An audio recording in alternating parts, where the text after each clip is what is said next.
رسول کریم صلی اللہ تعالیٰ علیہ وسلم کے وہ پروردہ تھے، خانوادہ نبوت میں پلے ہوئے مولا علی شیر خدا رضی اللہ تعالیٰ عنہ تھے۔ عزیزان گرامی، خلافت کے آپ کے جو معاملات چلے وہ بہت ہی بہترین تھے، لیکن کچھ خرافات، کچھ انتشار ان کے زمانے میں ایسے ہوئے کہ حضرت عثمان غنی رضی اللہ تعالیٰ عنہ کے قتل کا مطالبہ، خون بہا، جو مانگنے کے لیے کچھ صحابہ اٹھے، مطالبہ کرنے لگے کہ حضرت عثمان کے قتل کا بدلہ لیا جائے۔ مدینے میں بھی آوازیں اٹھی، مکہ میں بھی آوازیں اٹھی، ملک شام میں بھی آوازیں اٹھیں۔ یہی وجہ سے کچھ دو جنگیں ہو گئی، جنگ جمل اور جنگ صفین، جس کی وجہ یہی بنی کہ بعض صحابہ وہی سبائی فتنہ جو عبداللہ بن سبا نے فتنہ کھڑا کیا تھا، انہوں نے خون عثمان کا بدلہ لینے کے لیے جگہ جگہ ہنگامے کی، احتجاجات جو پروٹیسٹ ہوتے ہیں۔ حضرت علی فرما رہے تھے کہ ابھی یہ وقت نہیں ہے بدلہ لینے کا، اس میں بہت سارے ایسے لوگ شریک ہیں جن کو ہم پہچانتے نہیں، اور بہت سارے ایسے لوگ ہیں جو اسلام کو بازیچے اطفال بنائے ہوئے ہیں، بچوں کا کھیل بنائے ہوئے ہیں، بڑا انتشار ہو جائے گا۔ لیکن حضرت علی رضی اللہ تعالیٰ عنہ کو جو مقابلہ تھا وہ اندر سے بھی تھا، باہر سے بھی تھا۔ کچھ خارجی ہو گئے۔ خارجی کون؟ جو حضرت علی کو کافر کہتے تھے۔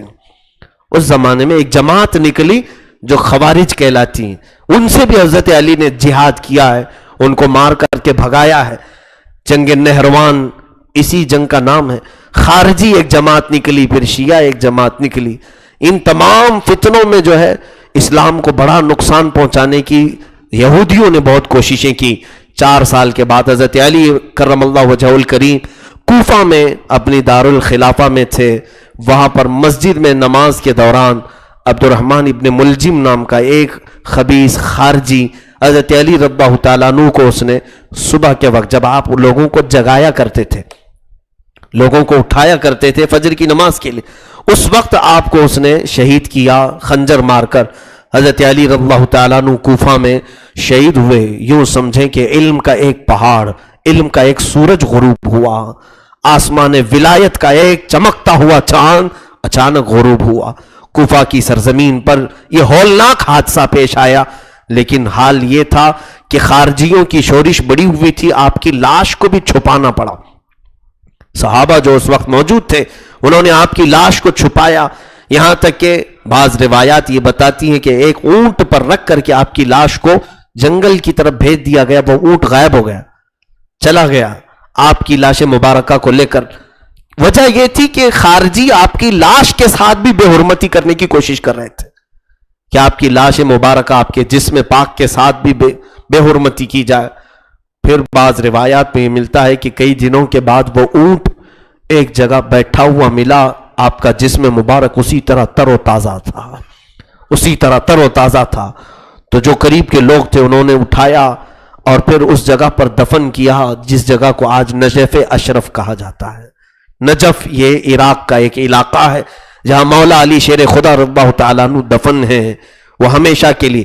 لیکن ہم سنیوں کا یہ عقیدہ ہے مولا ہمارے جہاں پر بھی دفن ہو ہماری محبت ان کے ساتھ ہے، مزار مبارک جہاں پر بھی ہو، بلکہ میرے عزیزوں صرف ہم ان کے ناموں سے اپنی تسبیحاں پڑھتے ہیں، ان کے نام سے ہم اپنی دعاؤں میں اللہ کی بارگاہ میں وسیلہ طلب کرتے ہیں۔ مولا علی شیر خدا رضی اللہ تعالیٰ عنہ کی جتنی بھی تعریف کی جائے وہ کم ہے۔ آپ کو اللہ تعالیٰ نے کمالات جو عطا کیے تھے، قوت کے اعتبار سے، علم کے اعتبار سے، تقوی کے اعتبار سے، ہر چیز میں آپ بے مثال بادشاہ تھے۔ آپ نے تقوی و طہارت پر ایسی ایک مثال قائم کی۔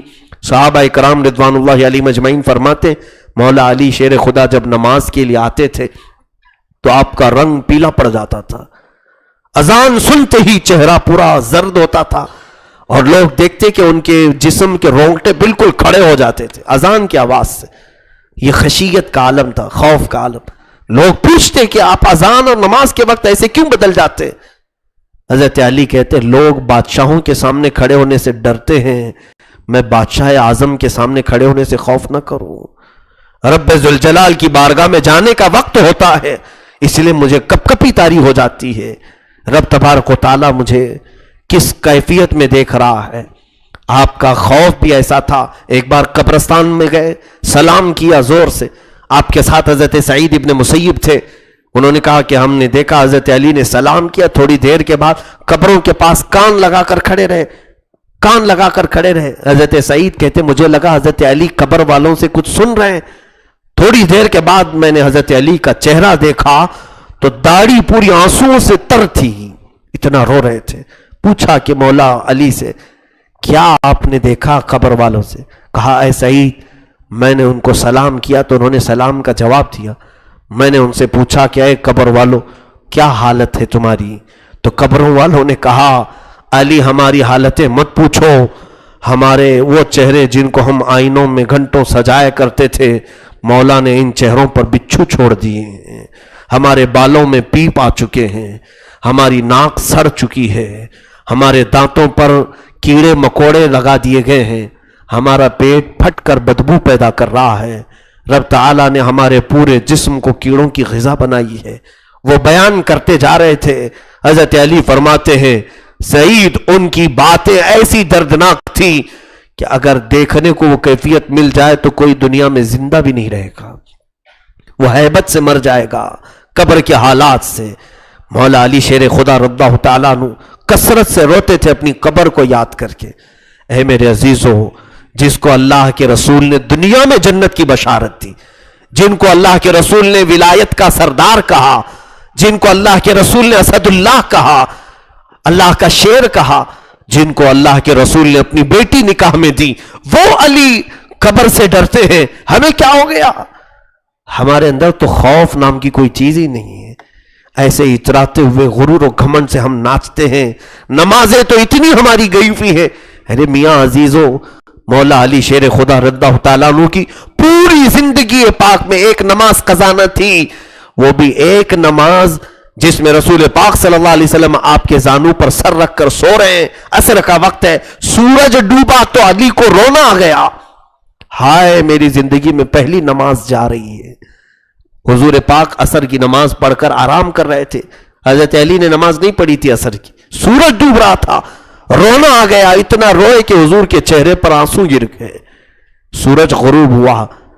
اللہ اکبر، ہم نے جنگوں میں حضرت علی کو روتے نہیں دیکھا، گھر میں غربت کی وجہ سے روتے ہوئے نہیں دیکھا، چکی پیستی ہوئی فاطمہ کی تکلیف دیکھ کر کے روتے ہوئے نہیں دیکھا.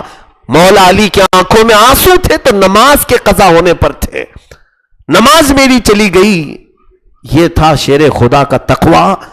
رسول کریم صلی اللہ علیہ وسلم نے وہ نماز بھی ضائع ہونے نہیں دیا آپ کی، کیونکہ محبت رسول میں قضا کی تھی. اللہ کے حبیب صلی اللہ علیہ وسلم نے اسی وقت سورج کو اشارہ فرمایا، وہ ڈوبا ہوا سورج عصر کے مقام پر آیا. یہ جو میرے آقا کا معجزہ ظاہر ہوا، ڈوبے سورج کو واپس پلٹایا حضور نے، کس کے لیے؟ وہ علی مرتضیٰ کے لیے، شیر خدا کے لیے.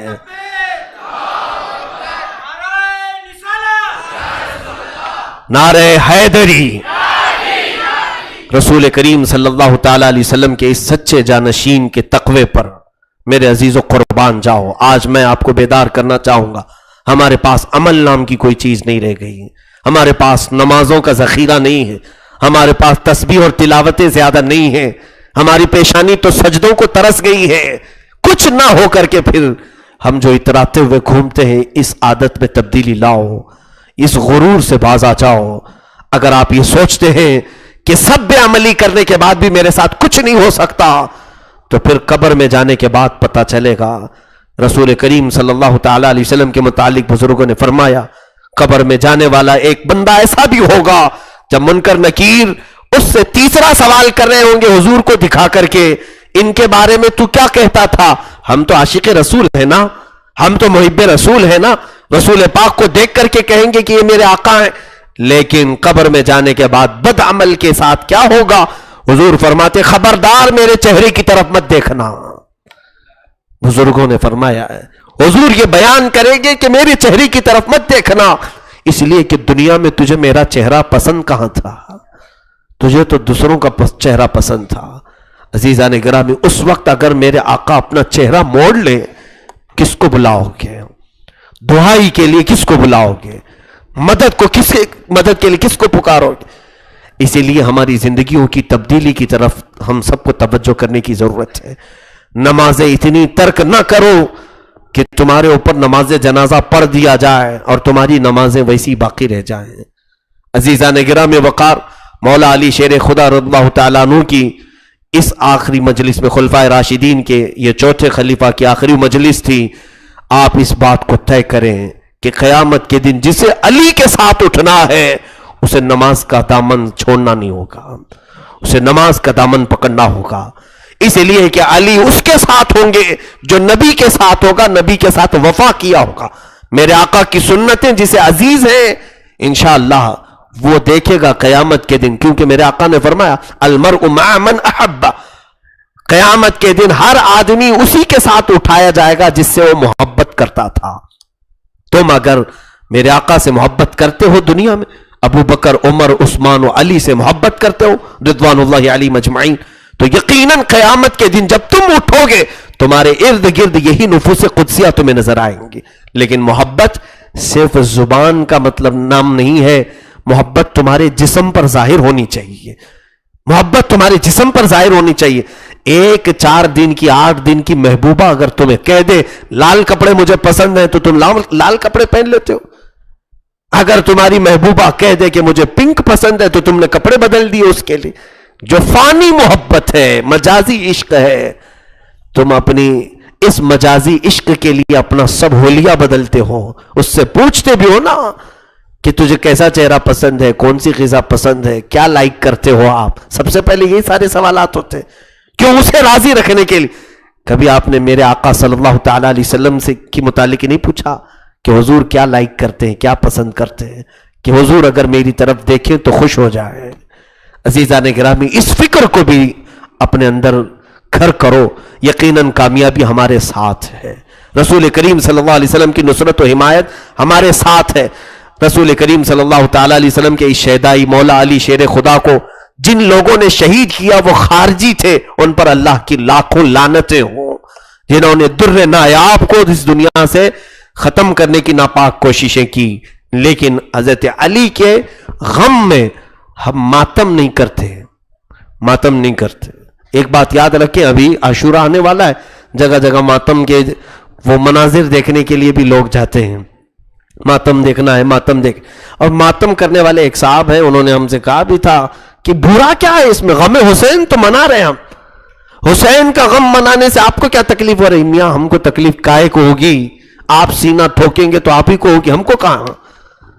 ہم کو تکلیف اس بات کی ہو رہی ہے کہ حسین نے کبھی اس بات کا حکم ہی نہیں دیا، نہ ہی اہل بیت نے کبھی حکم دیا۔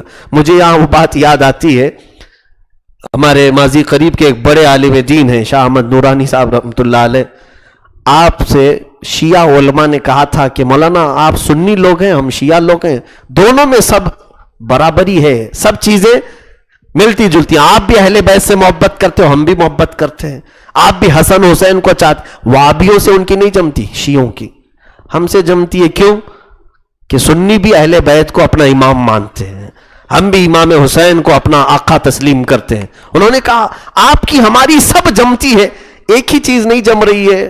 شیعہ مولانا نے کہا ہم ماتم کرتے ہیں، آپ نہیں ماتم کرتے، آؤ آپ بھی ایک بار ماتم کر لو، سب ختم ہی ہو جائے گا، اختلاف ہی ختم۔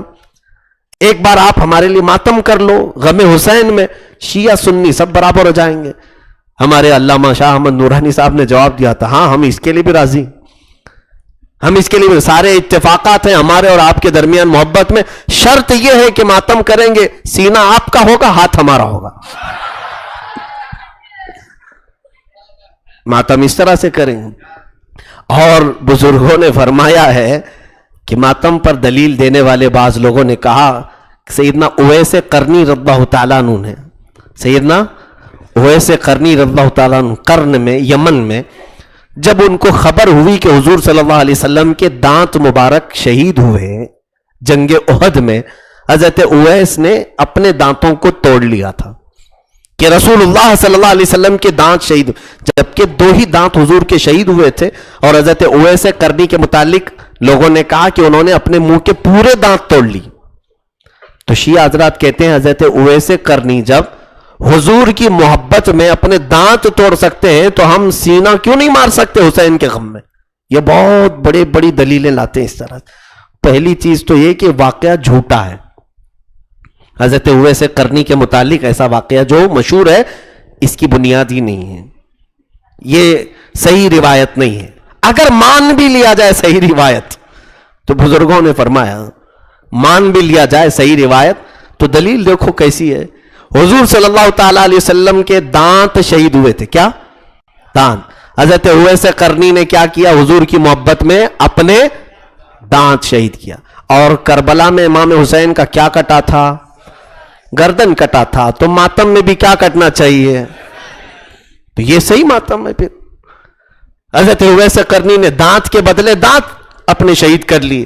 حسین کے غم میں حقیقی ماتم تو یہ ہے کہ ان کا سر کٹ گیا، یہاں بھی سر کٹ جائے تو معاملہ ہی کلیئر ہو جائے گا، پھر اختلاف ہی نہیں رہے گا۔